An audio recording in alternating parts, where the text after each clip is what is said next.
My name is Rylan Kwok. I'm a bartender here at Skull and Crown, 62 North Hotel Street. I've been with these guys since they started, and actually from the beginning in quite a few of their other endeavors as well. So Noah and Angelina, the owners of Skull and Crown, have been doing their own version of a haunted house in Hawaii for about 14, 15 years. I personally have been working with both of them for the past 10 years. I worked with them at Hawaii's Plantation Village, but during October, during the Haunted Plantation. My former employer, when I was going to college at the University of Hawaii, introduced me to Noah and Angelina. He brought me in and said, hey, let's do this thing for a couple weeks in October. We'll dress you up and send you out. For me personally, I have a lot of difficulty with horror. I'm not someone who goes to see scary movies or would go to a haunted house normally, so this was very unusual. But Noah and Angelina know how to talk to you, they know how to pull things out of you that you never knew were there. So they essentially trained me how to be a good scarer. They showed me, try this, try that, and they really gave us free rein to express ourselves. And that's really what's been keeping me coming back year after year. So by day, I'm actually a computer programmer, so you don't really get to see my face all that often.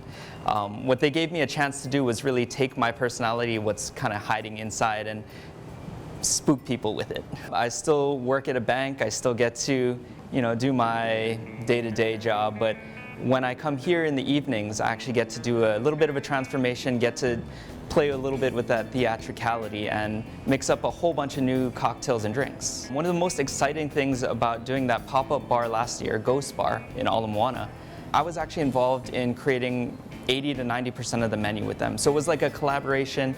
We got to do a whole lot of like, would this taste good? Would that taste good? How does that look? And really just from taste to image to color, everything. Prior to the Ghost Bar, they had the Unlocked Escape Room, which was an escape room in Hawaii in the Ward Village before it was torn down.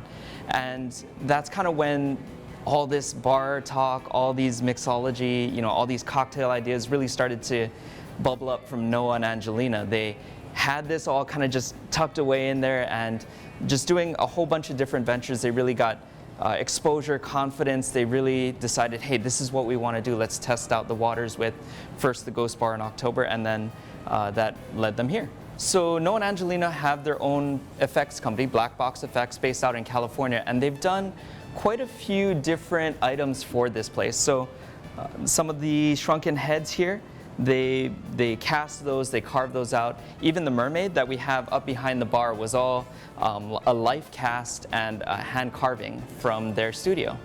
They've done those pieces, a bunch of the skulls that you see kind of tucked away in different locations. They've all put that together.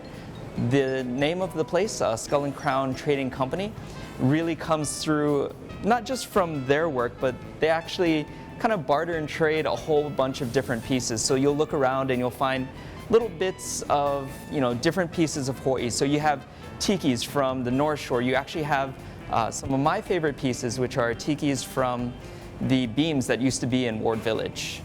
So carved out from those and done up and put here. We do have a back area. We call it a bit of an oasis, and it's got a waterfall, a couple ponds, and once you get out there, you kind of really experience the whole tiki feel of the place. And to kind of accentuate on that, we actually have a great menu that's been updated, I think, within the past week. Our chef, Robert McGee, he actually owns a biodynamic pork farm out in the west side of the island. So he brings a lot of his products here, his vision and his passion to really get the best flavors out of the meat that we have. The pop-up bar in Ala Moana was decked out to be a little more accessible. It's not quite as niche as like a tiki bar, but it was taken and kind of opened up to the public. So we brought it out for people to come in and enjoy. The decor was essentially Halloween themed. It's a pop-up bar only for the month of October, and they're planning to do something similar this year.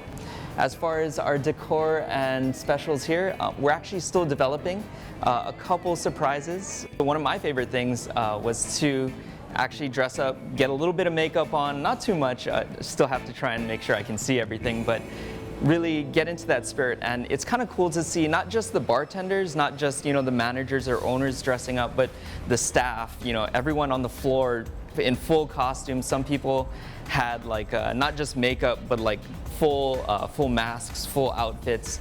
We had a magic clown actually last year who came by to different tables and did magic tricks, kind of tried to scare a little bit, but that was a lot of the mystique and draw of the Ghost Bar last year that we're hoping to pull here as well. One of the coolest things about this place since we've opened in July is the kind of people that come through. So we get quite a few tourists, got a lot of people coming in from everywhere, from Canada, New Zealand.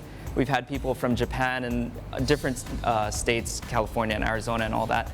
We really enjoy seeing local people come in because more than anyone else, I think they can spot like the local touches. They come in and they say, wow, this actually reminds me of what Chinatown could have been or used to look like. They see the little touches of, you know, the history of the building. Oh, you know, I used to come here for lunch in a different restaurant, and just hearing those stories is really, really cool. There's much more ahead, so stick around.